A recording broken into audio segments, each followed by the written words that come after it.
Get it started. Okay.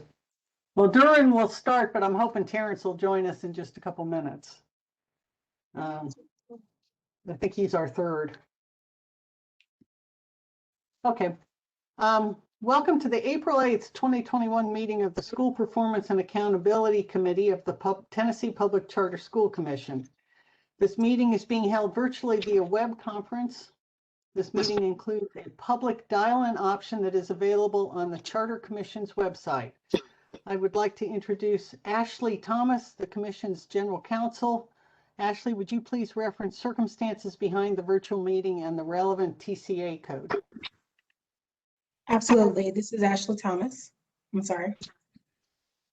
Given the current COVID-19 pandemic and concerns for public safety and welfare, as well as the pandemic's impact on the Commission's budget, this Commission meeting is being conducted by electronic means as provided by TCA 8-44-108 and Governor Lee's Executive Order 78. Additionally, Executive Order 78 requires those speaking to identify themselves in a manner capable of permitting the public to ascertain the identity of the person speaking. This meeting is being recorded and will be available after its conclusion via link on the Commission's website, and a call-in number was provided on the Commission's website for the public to participate. Thank you, Ashley. As a reminder, all votes of the Commission are conducted via taking a roll call vote. Please identify yourself prior to speaking, making a motion, or voting, and I will try to adhere to that going forward. Chase, would you please go ahead and take a roll call? This is Mary Elam. Commissioner Cisnet. Here. Commissioner Griscom. Here. Commissioner Richards. Here. There are 3 present. You have a quorum. Great. Tom, I see you're here now. You weren't on my screen, so welcome. I haven't seen you in a while. Well, thank you, Chris. I was hiding for a little bit. Okay. All right. This is Chris Richards, and today's agenda will consist of 3 report items for committee members. First, we will hear from Tess Stovall regarding 2 amendment requests from KIPP Antioch Elementary and Middle Schools. After, we will have a discussion on next year's operational update and New Start appeal planning. Concluding this meeting, Melanie Harrell, Director of Finance and Operations, will provide the committee with an overview of the Commission's LEA operational setup. Does anyone have any comments to make regarding the agenda before we vote to approve the agenda? Okay, hearing none, is there a motion to approve the agenda? This is Commissioner Cisnet, so moved. Is there a second? It's Commissioner Griscom, second. Is there any discussion? Okay, Mary, please take a roll call vote. This is Mary Elam. Commissioner Cisnet. Aye. Votes aye. Commissioner Griscom. Aye. Votes aye. Commissioner Richards. Aye. Votes aye. 3 members voting aye. The agenda is approved. Thank you. This is Chris Richards again. The minutes of the committee meeting held on February 4th, 2021 have been provided. Does anyone have any edits or comments to make regarding the prior minutes before we proceed? I don't. This is Commissioner Cisnet. I'd like to make a motion to approve. It's Commissioner Griscom. I will second. Okay, Mary, would you please take the roll call? This is Mary Elam. Commissioner Cisnet. Aye. Votes aye. Commissioner Griscom. Aye. Votes aye. Commissioner Richards. Aye. Votes aye. 3 members voting aye. The minutes are approved. All right, this is Commissioner Richards. The first item on our agenda is on the charter amendment request submitted by KIPP Antioch Elementary and Middle Schools from our Executive Director, Tess Stovall. These were submitted with the committee materials. They're pretty lengthy, but Tess, if you would, I'd like to recognize you to provide this report to the committee. Thank you. This is Tess Stovall. The 2 amendment requests provided to you, the committee today, are for 2 existing schools that are currently authorized by the State Board of Education and are transferring to the authorization of the Charter Commission. So under Tennessee Code Annotated 4913-110, A charter operator may apply to their authorizer to amend their charter agreement at any point in their charter term. This process for amendment is overseen by a state board rule, and operators are required to use an application that is developed by the Tennessee Department of Education when requesting those amendments. We are in a unique situation when we're transferring agreements from the State Board of Education to the Charter Commission, because we are at a point where we can renegotiate the terms of an agreement. And as a part of the renegotiation of those terms, KIPP Nashville has requested to increase the enrollment totals, the maximum enrollment totals at their 2 KIPP Antioch schools. So this would include an enrollment increase for their elementary school as well as their middle school. So the commission staff requested that KIPP Nashville complete the amendment applications, which were provided to the committee today. And the charter agreements, which the full commission will review tomorrow, do include the maximum enrollment request that the operator put in these amendment requests. I'd like to highlight some of the background and kind of the reasons why this commission staff believes that it is in the best interest of the commission and the schools to approve these amendments and to approve the agreements that tomorrow with included these maximum enrollment increases. First, I think based on the documentation that was provided by the operator and based on our contextual knowledge of how these schools have operated under the State Board of Education, there is significant parent and student demand at the schools in the Antioch area. There was documentation provided by the operator that they do have significant wait lists based on their current enrollments. As well as they do have a very low attrition rate for their students. So I think when they were applying originally for these schools, they anticipated a higher student attrition rate than that they're seeing. The great news is that that means that students and parents are very happy with the academic and cultural performance of the schools. The bad news is that that's leading to them needing to potentially look at increasing their enrollment total, which is where we are today. Secondly, they have shown strong academic results on the annual performance reports that the State Board of Education has provided, as well as when we do and have conducted annual site visits to look at their interim data. They're showing very strong academic gains and growth for their students in both of their schools. Additionally, they are seeing a high amount of applications for a limited number of seats at their current enrollment rates. And so this maximum enrollment increase would allow them to continue to educate more students. From a financial perspective, I think it's important to note that the KIPP Nashville network is in a very strong financial position. The latest audits were provided as a part of the documentation, and from a previously, the State Board of Education, the financial performance framework analysis have shown that they have met the financial standards across all metrics for several years.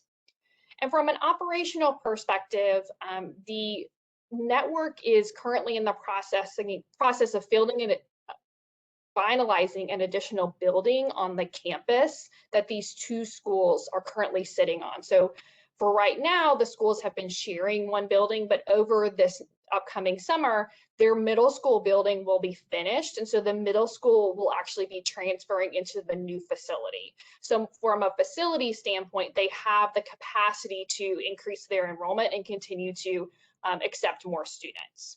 They also noted in the application that from a staffing standpoint, they will continue to grow their staff as they need additional teachers, and they feel confident that based on their internal pipelines and recruitment strategies across their network, they would be able to meet those staffing goals.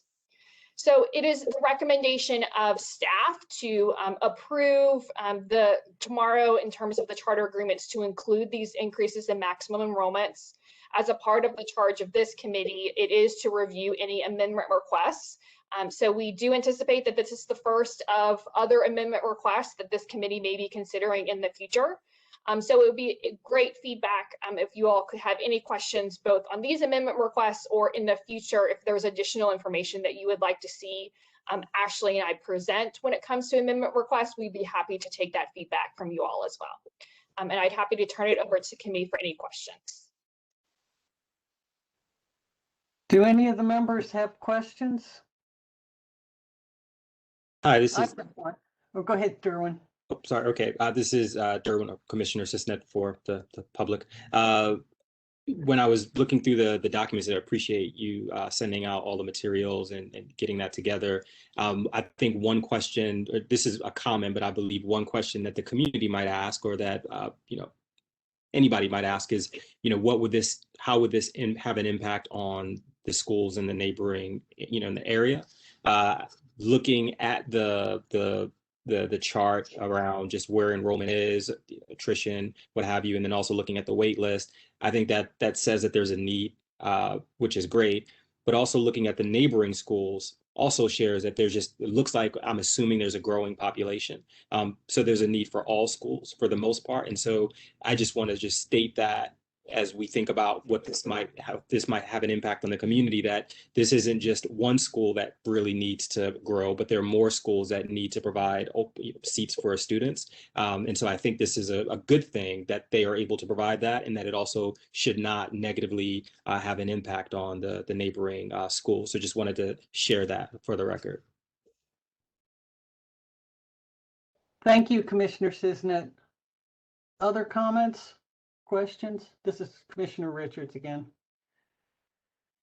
I had one question, which I'm just not familiar with it. It looked to me like they're counting on this construction being done in time to open up at whatever their scheduled date is, the end of summer. What is the confidence level on that in light of everything that's going on delaying projects? Because it looked to me like if they can't get that additional building ready, they're going to have a problem if we approve this. This is Tess Stovall. I appreciate that question. I confirmed with the operator last week in advance of this conversation that they do feel confident the facility will be ready. I actually spoke to a member of the state board staff who was on site yesterday and confirmed that they are well along in their construction. So they do feel confident that a June move-in is a very real reality for them. Okay, thank you. Other questions or comments? Okay, hearing none. Director Stovall, is it our procedure to recommend this to the full board, or is this something that it just is taken up anew by the full commission tomorrow? This is Tess Stovall. We are happy to have you all approve these amendments. They are included in the charter agreements tomorrow. So I think approval of the charter agreement tomorrow will ensure that these amendments are approved. If you all would like to do a positive recommendation for the full commission, we are happy to take that as well. Well, I think from a procedural perspective going forward, it would be best if we recommend approval, because in truth, this committee is responsible for doing the in-depth review. And if I were not a committee member sitting on the commission, I'd probably want to know that the committee that was responsible for this approved it. Commissioner Sisnet and Commissioner Griscom, are you okay with recommending approval on this? And if so, I'll make a motion. Yeah, this is Commissioner Griscom. If I was the chairman and this was coming up tomorrow, I would ask the committee chair, did y'all have a recommendation? So I definitely agree, Commissioner Richards, with having some type of formal action. Okay. This is Commissioner Sisnet. I agree, and unless we want to hold off and wait for, I guess maybe it'd probably be helpful to have these as separate approvals. So I'd like to make a motion to approve this amendment. This is Commissioner Griscom. I will second the motion. Okay, Mary, will you call the roll for the vote? This is a vote on just recommending it to the full commission. This is Mary England. Commissioner Sisnet Aye. votes aye. Commissioner Griscom Aye. votes aye. Commissioner Richards, Aye. 3 members voting aye. The motion is approved. Thank you all. Okay, this is Commissioner Richards. We're moving on to the next item on our agenda, which is a presentation from our Executive Director, Tess Stovall, on the 2021-2022 school operations update, as well as a discussion on New Start appeals. I'd like to recognize Tess to provide these 2 reports to the committee. Thank you. This is Tess Stovall. I'm going to display my PowerPoint presentation that has been shared with this committee ahead of time. So the purpose of this presentation is to just update the full committee on what we're looking and tracking as it relates to the authorized schools that will be under the commission, as well as to preview some work that we will be bringing to the full commission in July as it relates to New Start appeals. My colleague, Melanie Harrell, she will go in depth on a lot of the LEA setup work in the next presentation. So there will be some overlap that you will see. So first and foremost, just wanted to ground us on the authorized charter schools that we will have under the commission and in operation in school year 21-22. So first, we have Bluff City High School that is located in Memphis, operated by Green Dot Public Schools, and will be serving grades 9 through 12. We have KIPP Antioch College Prep Elementary, operated by KIPP Nashville, operating in the southeast area of Nashville, and it will be serving grades K through 3. We have KIPP Antioch College Prep Middle, which is located in the southeast area of Nashville, operated by KIPP Nashville, and will be serving grades 5 through 7. We also have a new school that is opening, Nashville Collegiate Prep. This is the first school operated by the governing board of Rethink Forward. It is going to be located in Nashville, Tennessee, in the southeast area, and is currently approved to serve and start in grades K through 5. There was a 5th school, Cornerstone Prep, that was approved by the commission and has a charter agreement to start in school year 21-22. That is going to be located in Memphis, operated by the Capstone Education Group. They have notified us that they are opting to delay their opening 1 academic year, so they will be opening in school year 22-23. This is permitted under statute and is a fairly common occurrence that we see, particularly when it comes to obtaining a facility, and also given the dynamics of the ongoing pandemic. They want to ensure a strong start, and therefore they are delaying their opening 1 year. So I wanted to take just a moment to talk a little bit more in depth about kind of what each school is going to be focused on in the next school year, understanding that we have 3 schools that are currently in operation, so they have been wading through pandemic-related education. So similarly, across all schools, you're going to see a focus on really accelerating student learning now that they're going to be bringing students back in person, hopefully for the full academic year next year. But also just kind of let you know from a status of grades and facility where they are in their growth. So as I mentioned, Bluff City High School, its projected enrollment is currently sitting at 592. This is pretty close to where their maximum enrollment has been in their charter agreement. So they've been pretty consistently enrolled as it relates to their operational years of the last several years. Their facility status is they're fully built out already. They are focusing on, as I mentioned in the bullets, they want to think about adding some athletic facilities, a gym, kind of building out their football field to really recruit and retain students, particularly in the high school grades, as well as their grade levels are fully built out. So this year is their first graduating class. So I'm really excited for them to be in a kind of a stable environment for them. Now that they're no longer growing grades, they're really going to be able to stabilize both their enrollment and their teaching staff. So their focus for the next school year, again, now that they're no longer growing grades, they're really able to stabilize the staff growth and kind of really focus on that staff culture. As this committee discussed in February, this has been a school that we've seen high rates of chronic absenteeism. And so they're really focused on reducing those chronic absenteeism rates and increasing their attendance rates, particularly with their students back in classroom this year, as well as looking at next year. And as I've mentioned, they're really going to be looking at accelerating that student learning now that students are back in the classroom. KIPP Antioch College Prep Elementary will be, current projected enrollment is at 566, serving grades K through 3. As we have discussed, the elementary school's building has been built out. It is the building that the elementary and the middle school have been sharing. So from a facility standpoint, it is fully complete. As they continue to grow grades, their focus will be on maintaining and growing their staff, focusing on staff culture, particularly as they move from a startup entity to a more fully grown school and stable school. And again, addressing the learning loss that they've seen in this school year. KIPP Antioch College Prep Middle, projected enrollment is currently sitting at 396, serving grades 5 through 7. As we have discussed in the previous conversation, their facility is slated to open over the summer, so the school will actually be moving into a separate building on the campus of KIPP Antioch College Prep.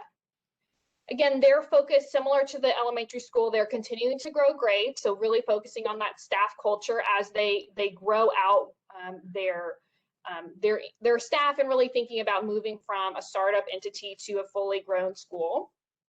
And really focusing on that staff culture and retention as they move into stability. Nashville Collegiate Prep is currently projected at being enrolled at 240 students. I did want to note for this committee that this is less than what they were approved for in their charter application.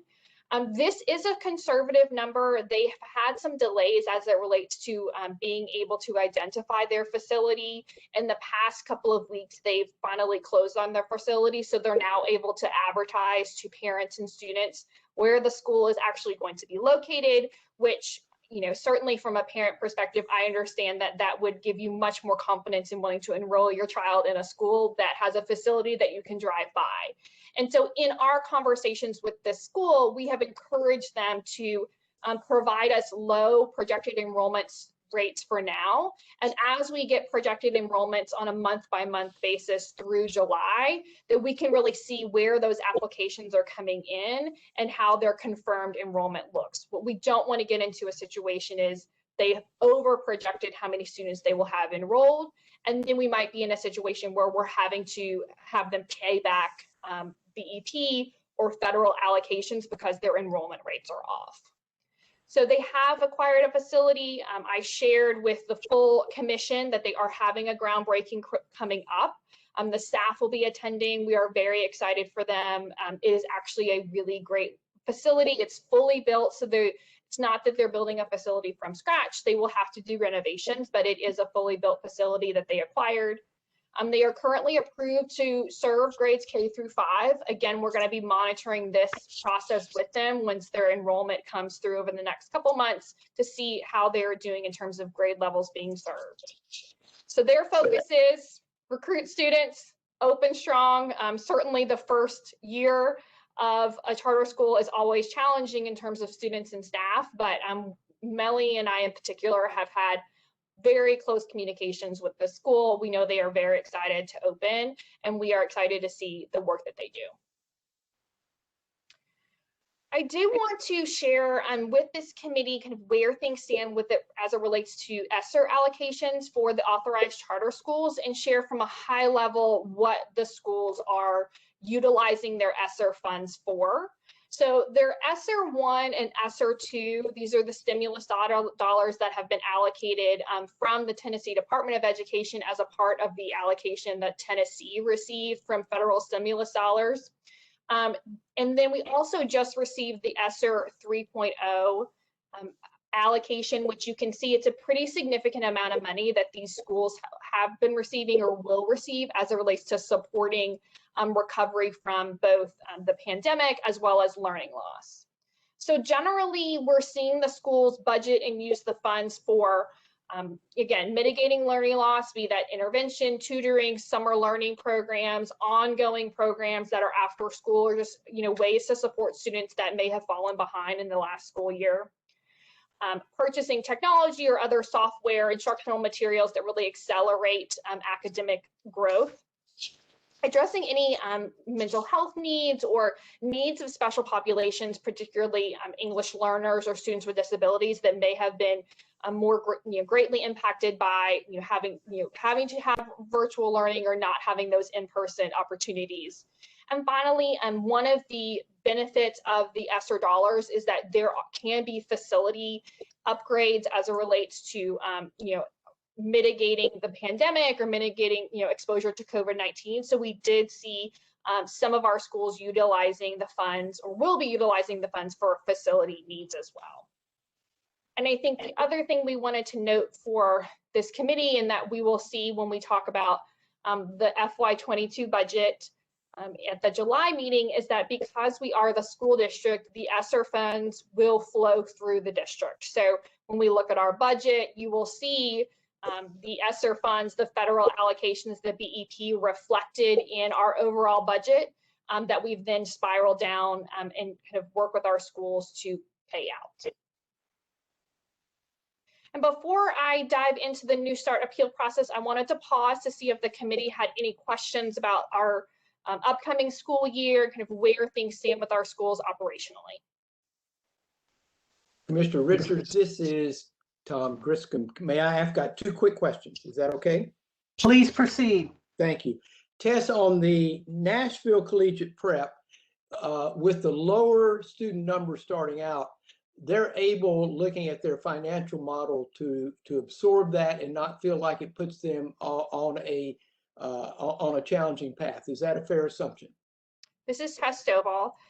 Yes, and I will say the latest conversation that we had with the school was that in May, once they've had a little bit more time to collect applications and have a bit more of a sense of what their enrollment is going to look like, that we're going to have a larger conversation about any changes to their academic, operational, or financial plan that was approved in the charter application that may need to be changed or amended based on what their current enrollment looks like. So we will be engaging with them in those conversations. They do feel confident that they will be able to make the budget work based on their enrollment. And we as a staff will be collecting a June 1 budget from each school, including Nashville Collegiate Prep, based on projected enrollment. So we will be able to see how they are allocating their revenue, and kind of if there are any questions or highlights that we need to go back to them that may raise concerns.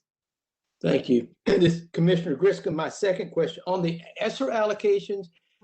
We know with a lot of federal dollars, there's fairly extensive reporting requirements.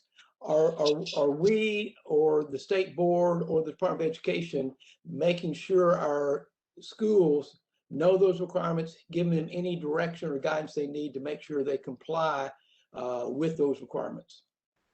Tess Stovall, thank you for that question. And absolutely, that has been a part of both the budgeting and then reporting in on how we plan to budget and kind of spend the money, is understanding those reporting requirements. I will say that we just talked to the Department of Education, and the commission will actually be managing the Esser 3.0 budgeting process for our charter schools as opposed to the State Board of Education. So myself and Melanie and our new staff member, Kelly Croneman, who's going to be joining the team, will be working very closely with the schools, both in terms of budgeting, as well as ensuring that they have a full understanding of those reporting and monitoring requirements. Okay, Commissioner Cisnet, did you have any questions? No, I don't. Thank you. Okay, I have kind of a related question. Tom asked the main one that I was asking, but on the time periods, I assume the Esser 1 and 2, and just forgive me, I'm new to this part of the budgeting process. The Esser 1 and Esser 2 funds are for the 2021 school year. What's the time frame on the Esser 3 for their utilization? Because I know a number of the federal programs related to COVID will span across more than one fiscal year. Yes, Tess Stovall, and I may ask Melanie to correct me if I'm wrong. I'm almost positive that Esser 3.0 has to be spent down by September of 2023. Okay. If that is not correct, Melanie, please, we will correct that for the record. The reason why Esser 3.0 was allocated to the Charter Commission as instead of the State Board of Education is that those funds cannot be expended until, and won't be available to be expended until July 1st, 2021. So you can't start spending until FY22 anyway. Okay, thank you. That was my question, as to sort of where was the split on this? We'll still have to split fiscal years, because if it goes over into September, they may want to carry over funds to use in August of 2023, for example, but that's fine. Okay, are there any other thoughts or discussion on this? This is not an action item for this committee. It's part of the process that the staff is using to get both this committee and the commission up to speed on the things that we have responsibility for actually doing starting in July. And I appreciate Tess and Melanie's work on this part of it. It's making me sleep better, because I keep waking up in the middle of the night worrying about what we're responsible for July 1st. So with that, if you would go ahead and proceed with the next part of your presentation, I would appreciate it. Thank you, Tess Stovall. And I will promise you, Commissioner Richards, I often have those wake up nights too. So I want you to know we're all in this together. Everyone's thinking about all possibilities. So that's a good thing, I think. I did want to flag upcoming work for this committee, and just remind you all that New Start appeals are coming down the pike. It is work that we will be seeing from a commission standpoint beginning in Q3 of 2021. So the following districts are currently reviewing a charter school application. We have Fayette County, Williamson County, and Rutherford County that are all reviewing one application. We have Metro Nashville Public Schools, who is reviewing 2 applications, and we have Hamilton County reviewing 2 applications. From a kind of a knowledge sharing point of view, I shared resources and kind of materials with Fayette County, Williamson County, and Rutherford County, knowing that these are districts that do not currently have an authorized charter school, are not used to the application process. So I did do some initial outreach just to make sure they had access to the quality authorizing standards, the applicable statutes and rules and policies, and that they know that they do have a state level resource available should they have questions throughout their process. We will see districts voting on initial applications by the end of April. At that point, operators do have an option to amend their applications and resubmit those back to the district. And at that point, the local districts have 60 days to vote on their amended applications. What that means is that the Charter Commission will be looking to potentially receive appeals in early August. The Commission will have 75 days to conduct its review and present recommendations to the Charter Commission at its October meeting. As a reminder, the Charter Commission staff will be assembling a review committee to review each application. It will conduct a de novo review of the application and the record presented to the Commission on each appeal. We will be hosting a public hearing and collecting public comment. And then ultimately, we will be producing a recommendation to the Commission on each appeal. So in order to prepare the Commission for this work, the General Counsel, Ashley Thomas, and I will be presenting and providing a training to the full Commission in July, just to help you all orient to a record of a New Start appeal, so you understand how you might want to tackle reviewing that record. So we're going to look at basics of what's contained in that record. What are the key look-fors that you want to be aware of when you're looking at a charter application and a charter record? Key considerations when reviewing an appeal, so reminding the full Commission of the statutory charge when it comes to looking at appeal, and really understanding, kind of grounding us in that work in advance of our October meeting. And with that, I'm happy to take any questions you all have about the current application process or anything else about this presentation. Are there any questions or comments? Hi, yes, this is Commissioner Sisnet. I noticed that Shelby County wasn't on that list. So just wanted to confirm that we won't be expecting any schools to be applying this year for Shelby County. And then also wanted to, I know while there's a deadline, a general deadline for the state, and I know each district sort of determines their own deadline within that. Are there any other districts that we should be thinking about that might potentially have applicants? Tess Stovall, I can confirm that Shelby County did not receive any charter applications for this cycle, so that we will not be we will not be receiving any appeals for New Start applications from Shelby County this year. You are correct in that districts, although there is a timeline, certainly the schedule of their own board meetings can vary. So certainly we do keep close tabs on and are in communication with all of those districts so that we understand when their board is voting, when their timeline is, so that we can be anticipating any early appeals that may be coming to us. But at this point, those are the districts that we would receive a New Start appeal from for this cycle.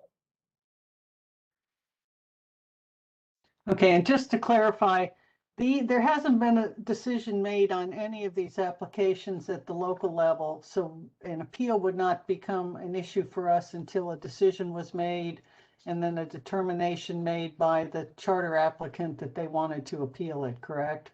So this is the most we could have, but this doesn't mean we're going to have 7 appeals. Correct, Tess Stovall, that is correct. So we have a long way to get before we get to appeals. You know, there isn't an opportunity for a sponsor to amend their application and resubmit it back to the local district. So the maximum number we would get would be 7. In high likelihood, it will not be 7, but you know, from our planning standpoint, we do like to keep track of what's happening at the local district so that we can be staffing appropriately and preparing you all as well and bring you along in this process.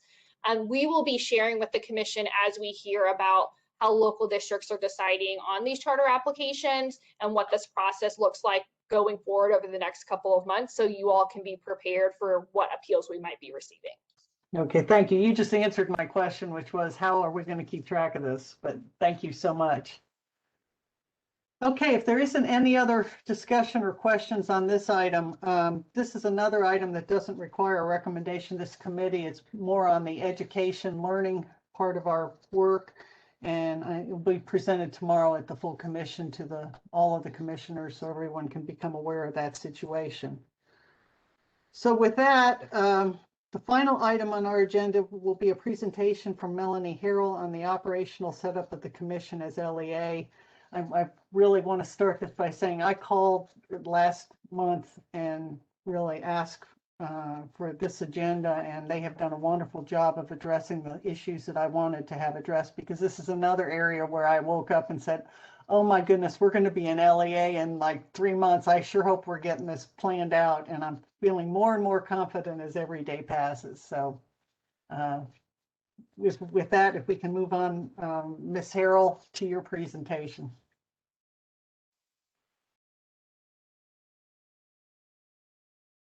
Thank you so much, Chairman Richards. This is Melanie Harrell, and I am getting some help on my PowerPoint so that I can also look at my notes. So if Chase, if you could pull that up or send the presenter back to whoever's going to be running the PowerPoint for me, that would be great.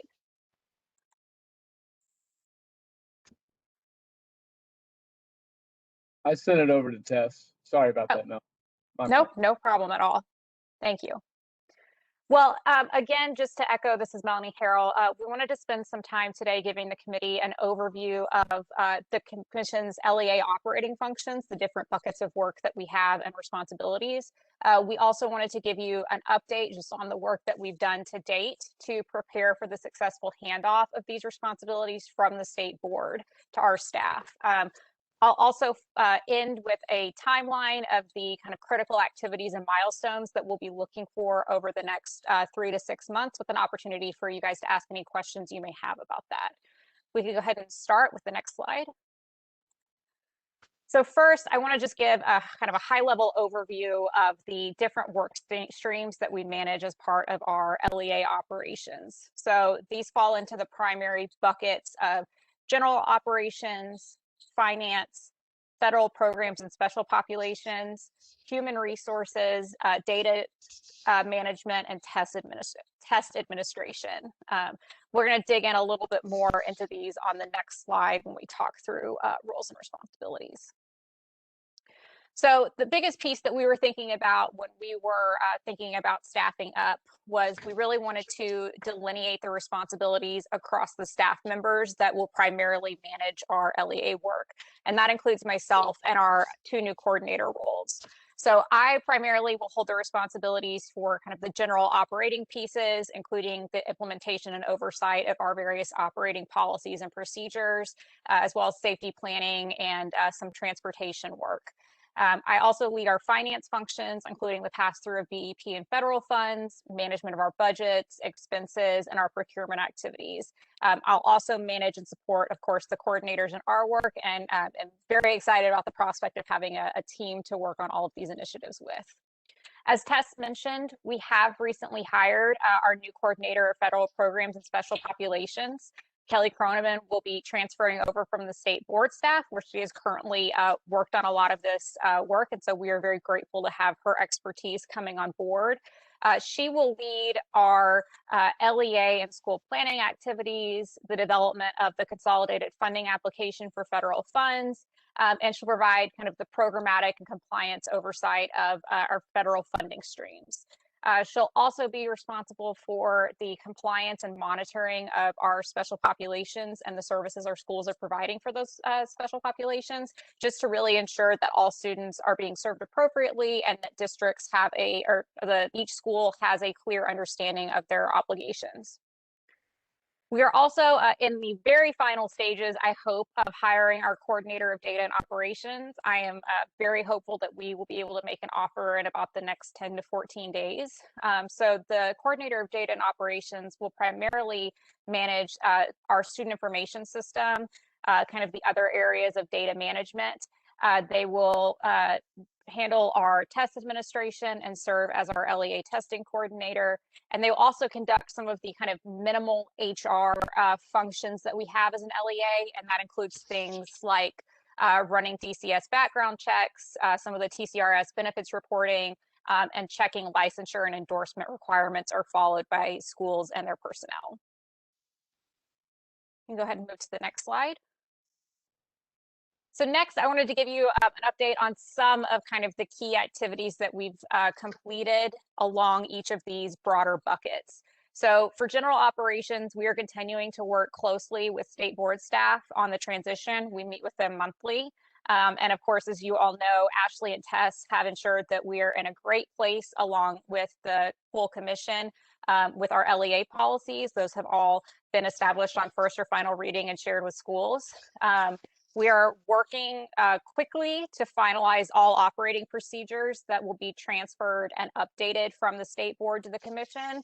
And those will be updated by July 1st at the latest. A lot of that is also done as part of our consolidated funding application. In finance, we are working closely with the TDOE on BEP projections and federal funding allocations, as well as establishing the processes for the actual payment mechanisms to the schools. We have also started our procurement and contracting activities, and we are working closely with Central Procurement Office to make sure that we have all of our ducks in a row about contracts that are either transferring from the state board or any new contracts that we will be entering into. Go ahead and go to the next slide. On federal programs, we made sure that we had kind of our back end information and systems, and that everything is set up in the various areas where it has to be managed online in Inform TN and ePlan. So the commission is now set up formally in these systems, and we have submitted our LEA plan and are currently in the weeds working on our consolidated funding application.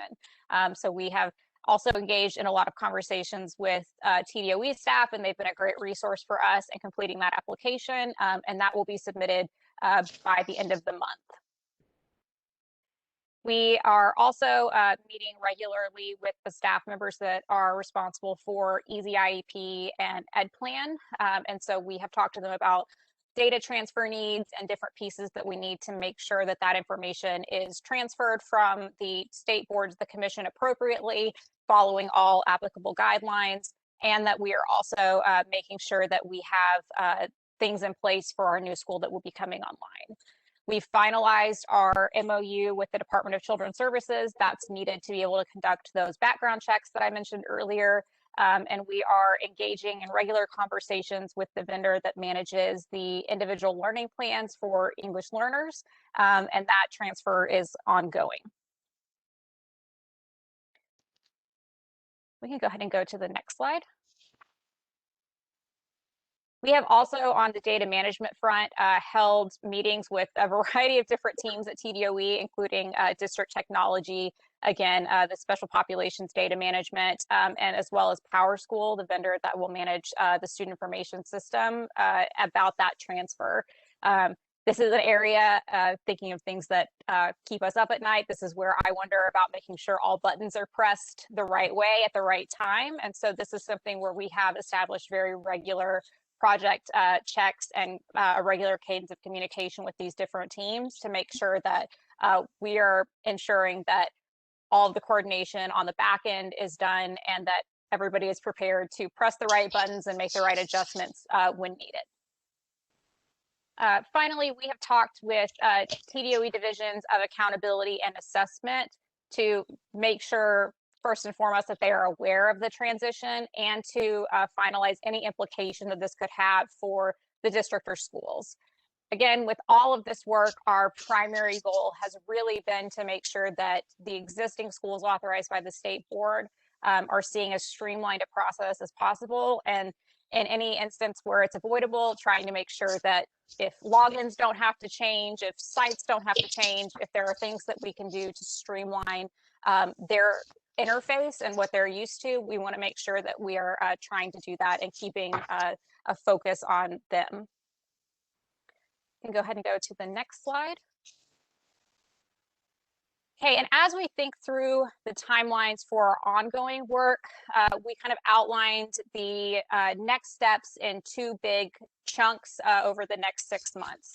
So we first focus on what is really immediately needed to secure a successful transition from the state board to the commission. So here we've charted out our activities and milestones for the next quarter that will need to happen and when to have all these pieces in place for the formal July 1 handoff. After that point, we move to a more regular cadence activities that will continue over time. And this starts to look more kind of like how we expect things to run in a rather routine fashion moving forward.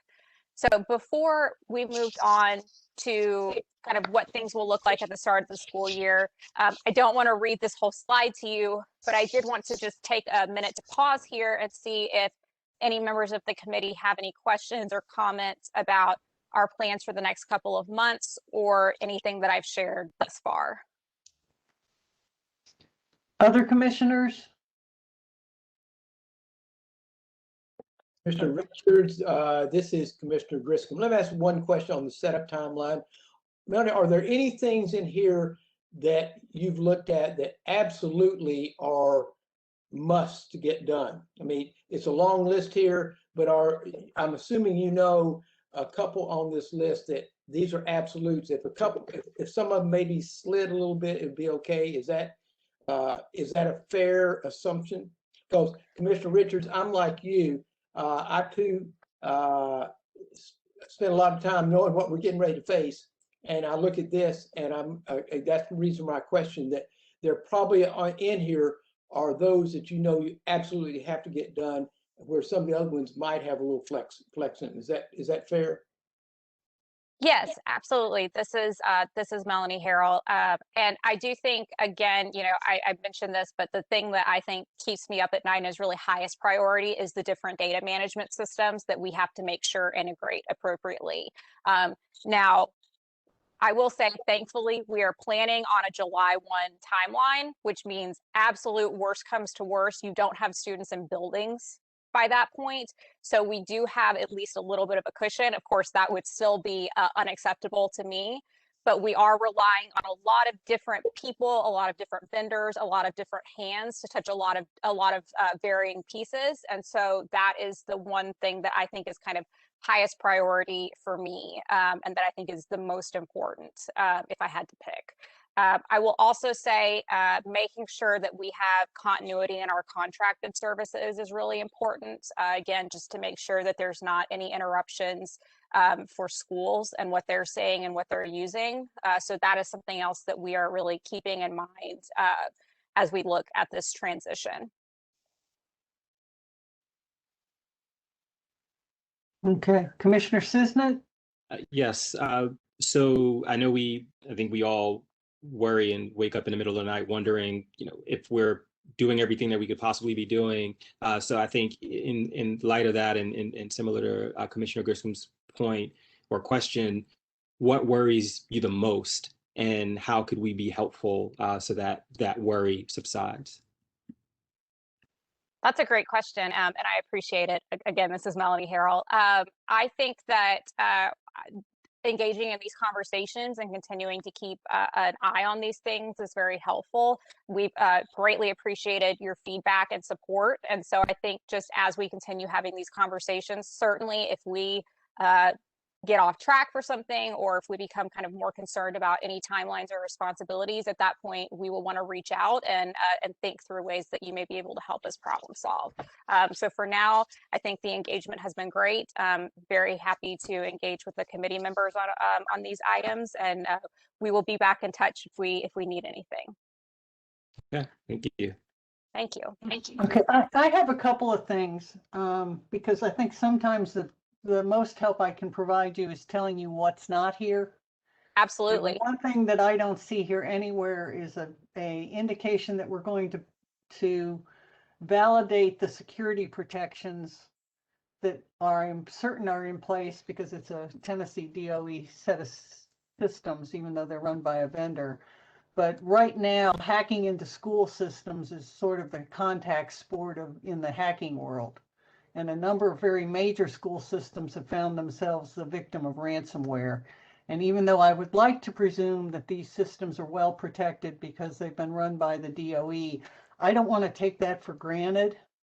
So can you put, I know when you hire your new staff person, they're going to have a lot to do, but I want a complete review of the security protections on these systems. And I would also appreciate it if Ashley Thomas, our attorney, would take a look at the contracts that we enter into with these groups to make certain we have enough bite in the contracts that we don't find ourselves at the end of a ransomware demand the second week we're in operation of this LEA. That would be a bad situation for all of us.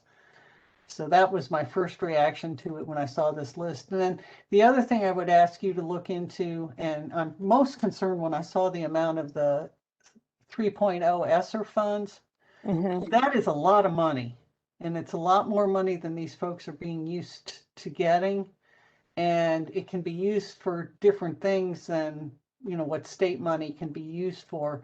I'm very concerned that we have that well under control, but that we also handle it in such a way that as they have legitimate uses, that we process whatever funding requests come through, however that's going to be handled promptly.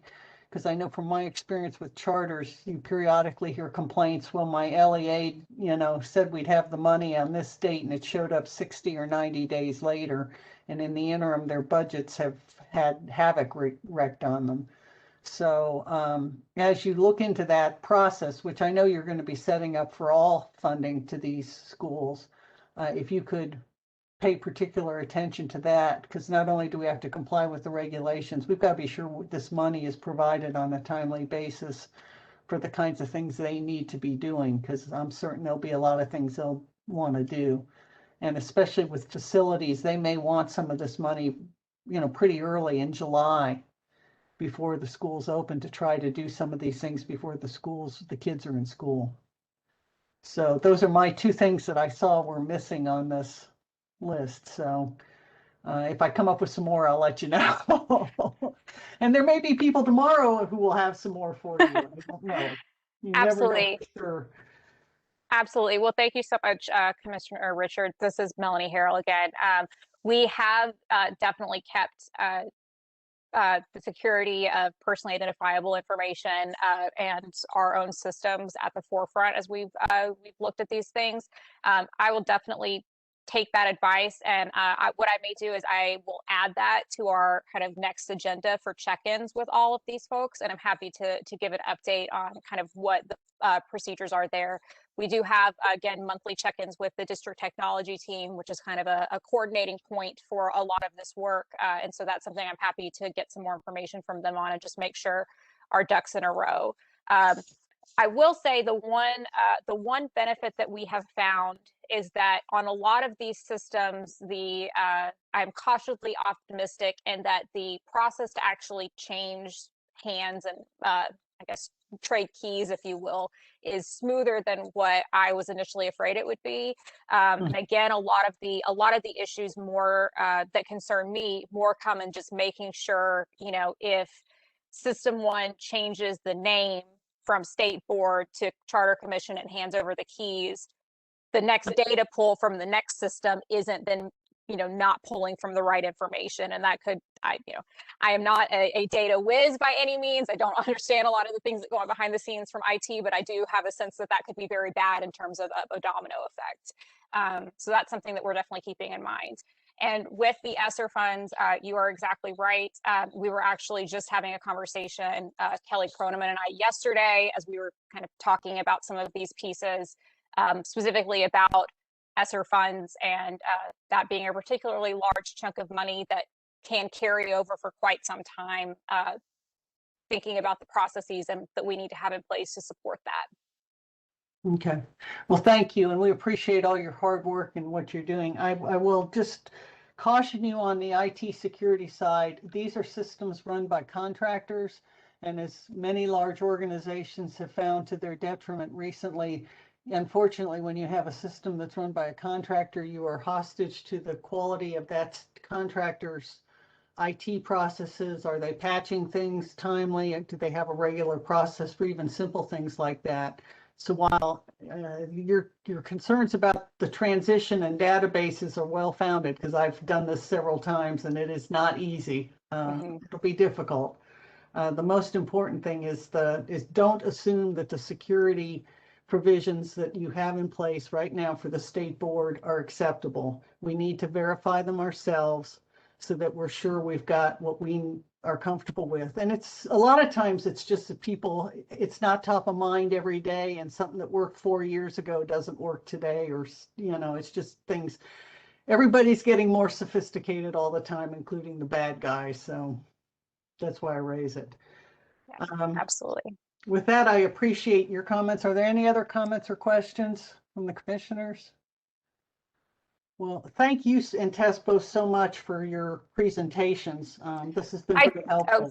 Excuse me, I'm so sorry. I did just want to give a preview of also, this is Melanie Harrell, of kind of July through September of this year. Oh, please. Yeah, no problem. This is really, again, this is getting more into what we will see as start to be a regular cadence of operations. And this just gives you a sense of sort of the, again, how frequently certain pieces occur and at what points in the year. So this is kind of what our first quarter will look like when we kind of fully have this handoff in place and are functioning as the LEA, you know, including reporting calendar submissions and reviewing those, BEP payments, you know, data and EIS entries, and then oversight of federal programs and special populations. So again, if there are, you know, any questions about this, I'm happy to take those at this time. Otherwise, I will, you know, hand this back to you. Okay, I'm sorry. I thought you were done. Nope, no problem. I will be much happier when we're back all present in one place, because sometimes these meetings are hard to do this way. It's just confusing. Yes. But are there any other comments or questions by commissioners or anything else that Ms. Harrell can help us with? Okay. Well, with that, I want to thank everyone for your attendance and participation at this meeting of the School Performance and Accountability Committee of the Tennessee Public Charter School Commission. Before I go on, I just want to close off this last presentation. Both parts of it are going to be given tomorrow in its entirety to the full commission, so they can have the peace of mind that I'm sure we have all gained from hearing the preparation and work that's underway. And there isn't any need to make a recommendation. This is informational and educational, and we are very grateful for that.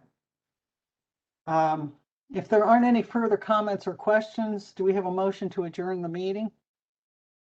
This is Commissioner Sisnet, so moved. Commissioner Griscom, I will second. Mary, will you please call the roll? This is Mary Elam. Commissioner Sisnet Aye. votes aye. Commissioner Griscom Aye. votes aye. Commissioner Richards Aye. 3 members voting aye, the motion is approved.